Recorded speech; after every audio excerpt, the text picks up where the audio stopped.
Então surgiu essa ideia, né? E foi implementado já, né, nesse período, né? O primeiro CAPS foi na cidade de São Paulo, né? E deu muito certo. Até que, né, em 2001, né, sancionada a Lei 10.216, que estabelece os direitos e proteção aos portadores de transtornos mentais, e ela é o ponto de partida para que mude oficialmente a lógica de cuidado. Então todo modelo a partir daí ele passa a ser modificado, tendo como a estratégia a lógica da atenção psicossocial. Porém, né, a gente sabe que o manicômio resistiu, né, muitos espaços, né, que eram semelhantes àquelas colônias ainda resistiram durante muito tempo, né? E em 2002, na portaria 336, é regulamentado o CAPS, né, nas suas diversas modalidades, e ele passa a ser um programa oficial, né, da saúde pública brasileira. E aí começaram, né, a expansão dos serviços de base comunitária, e nesse período Cantagalo ele implanta, né, em 2002 o CAPS, né, o nosso CAPS, que na região foi um dos primeiros, né?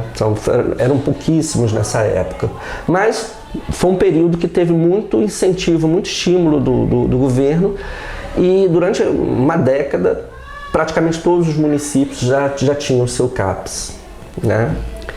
E em 2011 é criada a portaria 3088, que institui a rede de atenção psicossocial, porque o CAPS também precisaria se transformar, né?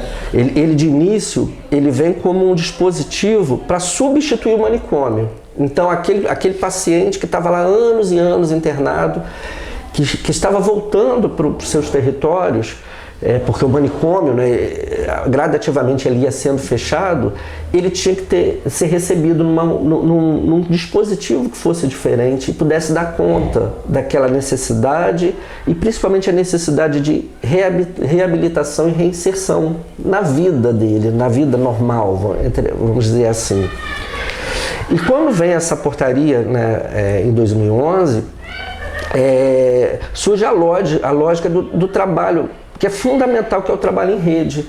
Então, quando a gente fala de saúde mental, muitas das vezes a gente acha assim, mas é o CAPS, né? Mas a saúde mental, ela não é cuidado, ela não é só o CAPS. O CAPS é um dispositivo, né? É o principal, é o dispositivo estratégico, mas dentro dessa rede está o postinho, né? A saúde da família, tá os serviços de urgência e emergência, os leitos de saúde mental que existem no hospital, com equipe, que servem para dar conta desses momentos de crise, né? Tem estratégias de reabilitação psicossocial, por exemplo, essas pessoas que vêm de longa internação, né, que vinham, né, elas tinham direito a ter um recurso para que pudesse ajudá-las nessa reestruturação da vida delas. Então foi um avanço assim fantástico nesse período. Entendi. E assim, você estava falando sobre da história que você contou, da evolução do tratamento psicológico. Uhum. E aí foi antes da farmacologia, dos remédios. Como que era o processo de tratamento? Pois é, né? A gente já teve períodos na Você história... falou da isolação, do isolamento. Sim, sim. Mas assim, tinha alguma máquina, eles passavam por alguma ressonância, alguma coisa? Não. Quem tinha condição, né, de custear os serviços, ainda tinha acesso a algumas técnicas, né? Mas eram as coisas mais bizarras, né? Banhos específicos, sangria... Isso lá atrás, né? Depois de um certo período, né, já com, né, entre aspas, a revolução, né, tecnológica, aí surgiram várias técnicas bizarras, como eletrochoque. É isso que eu ia falar. Lobotomia. Tanto é que o criador, né, foi um médico português, que ele cria lobotomia, o cara ganhou prêmios, assim, e era uma situação absurda. E assim, para aquela época, parece que os médicos falavam, não, dá super certo fazer o tratamento de choque. Era a compreensão que tinha naquela época, né? E voltando um pouquinho que eu tinha falado, né? Se você lembrar, o Hospital Geral, ele surgiu para dar conta de uma situação social, né? Lembra? As prostitutas, mendigos, enjeitados. Quando a medicina começa a se apropriar da loucura, entendendo que ela é uma patologia, ele também traz para si essa estrutura que é o hospital. Então o hospital passa a ser uma instituição médica a partir daí. Então assim, o hospital, ele nem sempre foi um espaço da medicina. Ele era um espaço, né, filantrópico, social, que foi, né, através da sua evolução, né, nesse contexto histórico, né, ele foi apropriado pela medicina. E aí, né, naquele momento, acreditava-se, né, na hegemonia daquele conhecimento que era a forma de cuidar da loucura. E assim, antigamente eram os rejeitados, as prostitutas, os escravos, Sim. e etc.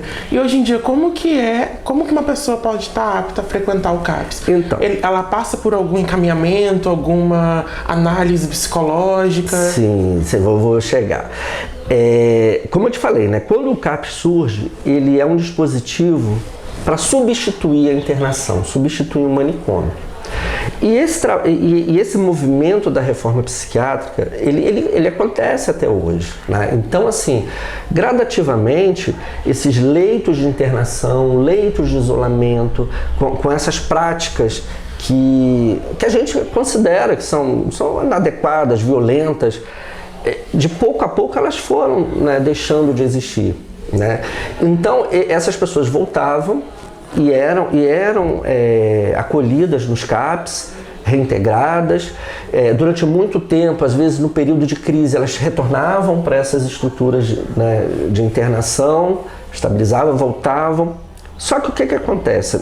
Nessa evolução, né, dessa lógica, dessa política, os manicômios, a maioria deles deixaram de existir. Tanto é que hoje em dia, no estado do Rio, não existe nenhum mais manicômio credenciado pelo SUS.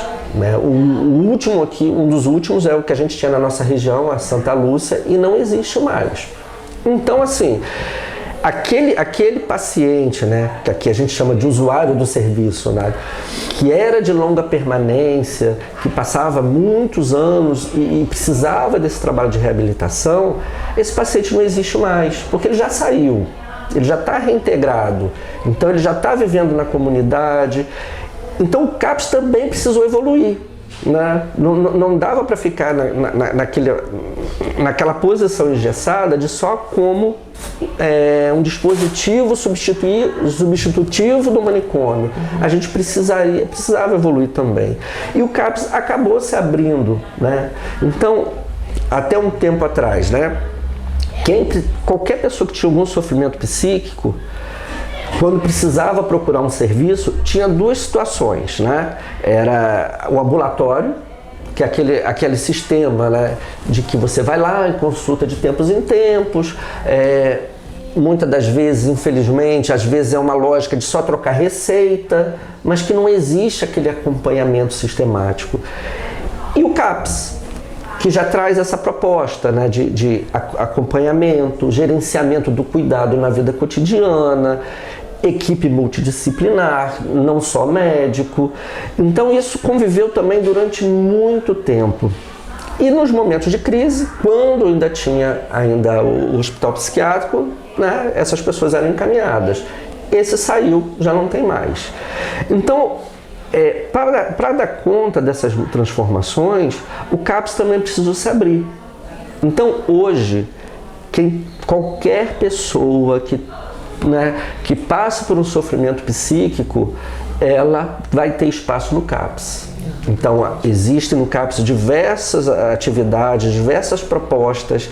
Temos pacientes que a gente considera, os pacientes com transtornos mentais graves, que precisam de cuidados mais intensivos, mais diários.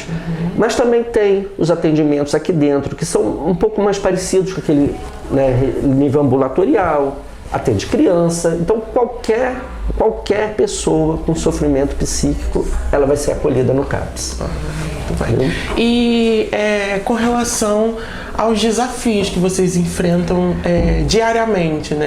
Você falou sobre a discriminação, sobre o preconceito, mas além disso... Que ainda existem, né? Muita coisa. E assim, além do preconceito e da discriminação, falta de remédio, falta de acesso a alguma medicação, algum tratamento, vocês passam por esse tipo de desafio? Então, assim, eu vou falar por Cantagalo, né? Sim.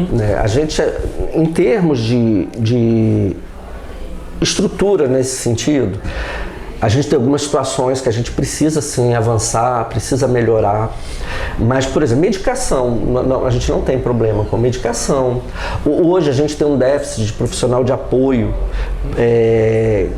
que acaba sendo muito importante, né, nessa dinâmica do CAPS. Porque diferente do ambulatório, que está lá o doutor, né, seja qual for, psicólogo, né, doutor... Eu estou sendo irônico, né? Que vai lá, te atende, volta a semana que vem. Aqui não. Aqui a gente tem uma dinâmica que, apesar das especificidades dos profissionais, a gente trabalha numa lógica interdisciplinar. Então, às vezes, numa abordagem que a gente tem que fazer numa crise, e naquele momento, né, vai um psicólogo, ou assistente social, terapeuta ocupacional, enfermeiro, mas se tiver ali disponível também um profissional de apoio, seja do administrativo, da cozinha, ele vai participar dessa abordagem também.